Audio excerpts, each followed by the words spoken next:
Hi everyone, welcome to this video. My name is T if you're new here. So welcome to the second installment of my new series I just created on my channel called Needs Work, where I talk about shows that need work. Now let me be clear, this is not a dragging sesh, okay? Just like the video that I did on The Real, I love this show and I think it deserves to stay on TV, but this tomfoolery cannot go on any longer.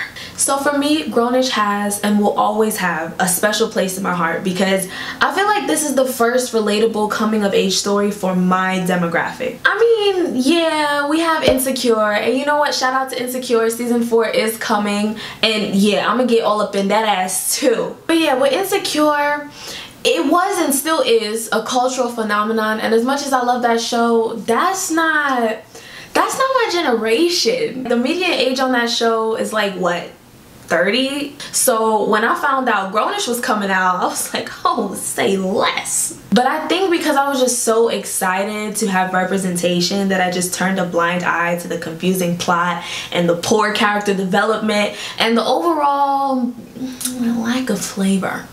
So today we're gonna address that. So what's good about Grownish?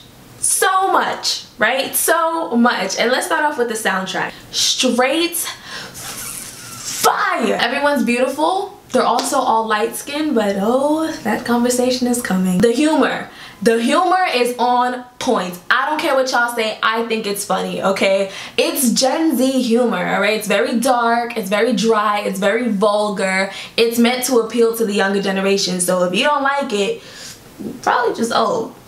Everyone's outfits are always a look, except Zoe, which is weird because like, ain't she like a fashion student? I mean, why they do her like that? Like, she be putting zebra on top of plaid and plaid on top of stripes. Like, did Zoe Johnson learn nothing from Raven Baxter? Zoe's inner monologue is everything. I think that was a nice touch, and it's a good thing that that's there so that we can get to know her better, because let's be honest, if she didn't have that inner monologue, we would hate her. We would hate her. I also like their attempt at diversity. I mean, colorism aside, and yeah, I know it's very hard for me to put colorism aside. But colorism aside, they do pretty well with the diversity aspect. The main cast includes a black girl as the main character, 2 black athletes with dreads, a Latinx woman, a white woman, a Middle Eastern drug dealer, a hotep, an introverted artistic stoner, and a black man who prioritizes generational wealth. We don't mind to see it. Now, I am so sorry for the constant 1-2 switch up in the lighting. The sun is doing a madness right now, but what's new? Let's talk about these characters. Let's start off with Doug. What is his purpose? I have a coworker and he thinks that Diggy Simmons is a bad actor, but he's probably just a hater because he also thinks Michael B. Jordan is a bad actor. And what do Diggy and Michael B. Jordan have in common? Okay, I don't think that Diggy is necessarily a bad actor. I just think that Doug is a poorly written character. You know, like, what is Doug's personality? Can anyone describe a personality trait of Doug's? I mean, he's ambitious and he's a shamer. But that conversation is coming too. Anna, why didn't she choose a different friend group? She literally does not belong there. This situation, Anna and the rest of them, that could never work in real life. First of all, Zoe left her to die when she was drunk at a party. Do y'all remember that? Season 1, Zoe literally left her while she was drunk. She just left her at the party. I could not even look at a girl who abandoned me while I was drunk, much less become one of her BFFs. Anyway, Anna, she's a Republican. Like, she's a person of color, but she's also a Republican. Like, I know they exist, but why? So she, again, a Republican, hooked up with Aaron, who's a hotep. In what world? In like what planet is we on? And she doesn't like the fact that Vivek be pushing weight. Like, Anna, sweetie, this is college. But as for the rest of the characters, Nomi, Luca, Aaron, the twins, Vivek, I don't have no problem with. But Zoe.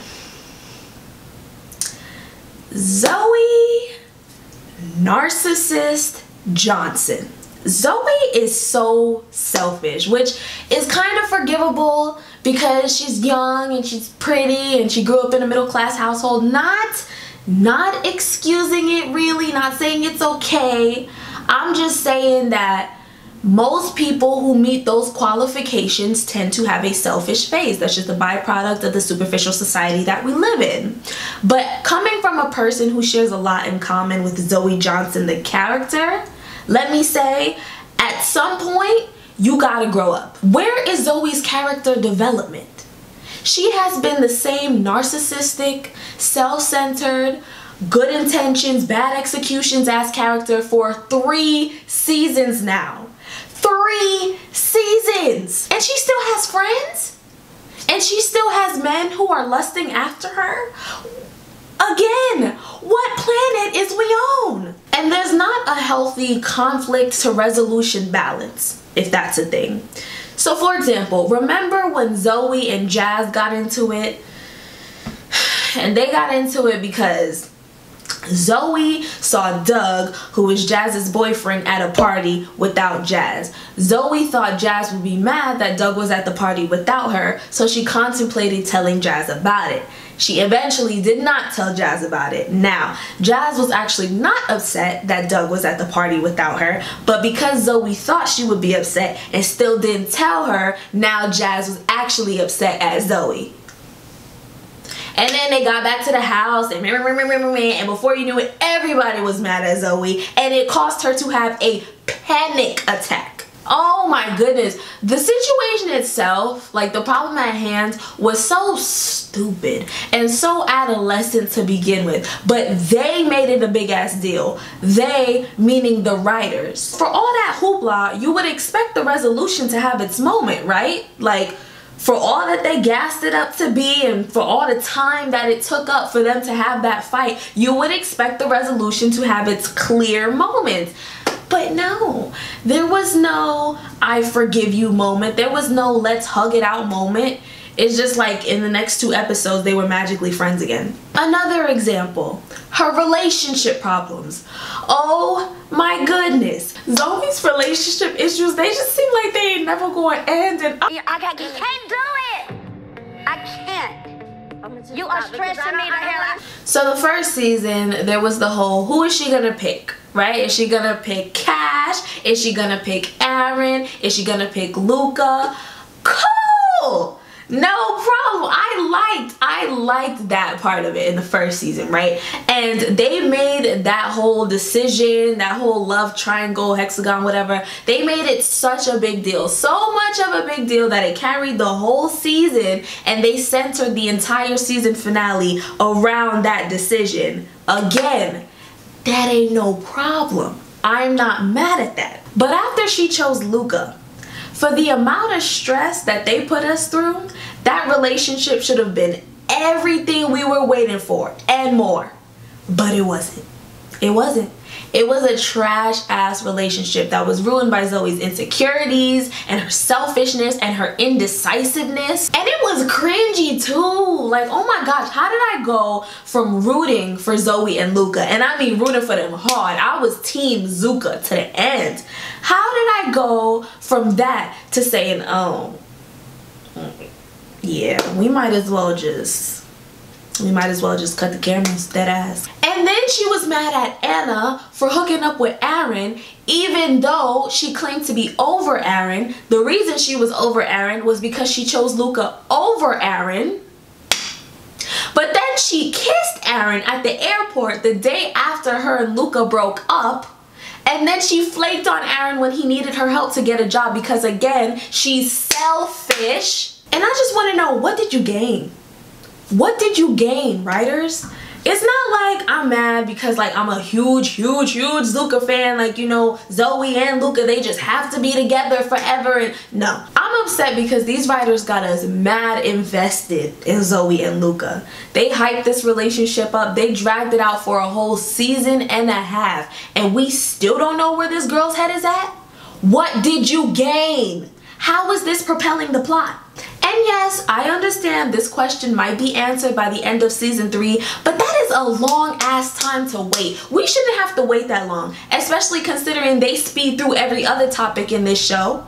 They sped through the shaming episode, they sped through the body count episode, they sped through her and Jazz's resolution. So why I gotta wait on this? We needed a resolution like yesterday, because at this point, I am so fed up. I am ready for another character to become the main character, because Zoe Johnson, she just ain't hitting like she used to. She really ain't. Zoe Johnson is boring me to death. So let's talk about some of those topics that they sped through. So keep in mind that Grownish is the sister show to Blackish, and the magic of Blackish is not only is it a modern day showcase of a joyful black family, but it also comes with the facts, it comes with the stats. It's an informative comedy. So you can tell that Grownish is really trying to, you know, follow Blackish's lead when it comes to that, but it's just not working. So shaming. They tried to tackle this season 2 episode 8. Piss poor job, by the way. This was when Jazz and Sky, they wanted to increase their social media following and engagement, so they decided to take the approach of showing more skin on Instagram with hopes that they could get more followers. Now, the writers did end this episode like, oh, do whatever works for you. Sexy is different for everybody, you know? And that was cute and everything, and I love how they tried to make it seem like they were impartial. But they also made, was it Jazz or Sky? I be mixing them up. They also made Jazz and Doug break up because he was so uncomfortable with the pictures that she was posting on Instagram. Zoe didn't like it. Sky didn't like it. Doug didn't like it. You already know Anna's Republican ass ain't like it. Nomi was like the only one who was like, yeah girl, it's your body, do what you want to do. So considering that the popular opinion of the group was against being provocative online, that would sway the viewer to believe that this new age friend group believes that if you show more skin online, you are less deserving of respect. That is not the new age perception. Like, there are people on my timeline who make ass-eating jokes at 7 o'clock in the morning on a weekday. Vulgarity is encouraged. And again, I understand that in the end, they were trying to be super impartial with it, but don't spend the whole episode saying it's wrong, it's wrong, it's wrong, and then by the end be like, but I mean, do what you want to do, it's your life. That's very passive and condescending. Cultural appropriation. This was season 2, episode 17, when Doug accused Vivek of trying to be one of us, you know? And that was because of the slang he uses, the way he dresses, the fact that he bought a do-rag and participated in Wave Cap Wednesdays. That scene was so funny. That was a good scene. But instead of highlighting what cultural appropriation actually is, they attacked it like, well, I mean, Vivek only act like that because you let him. He only be at the club ordering a Crown and Coke because you introduced it to him. And I mean, that's true. That's true. But in Vivek's case, I wouldn't consider what he's doing as cultural appropriation. I think he's doing the most, and he's trying extra hard to fit in amongst the group of primarily black people. But that's not appropriation. You could go on a college campus and see some very real, very accurate examples of cultural appropriation every single day. Like, you could just pick a college campus and you could find that. They should have not turned to Vivek to find it because he's not a solid example. And you know, they did have that little scene in the club, you know, where they were like getting into detail and actually talking about what it really is. But after that little 2-minute segment, they went right back to pointing the finger at Vivek.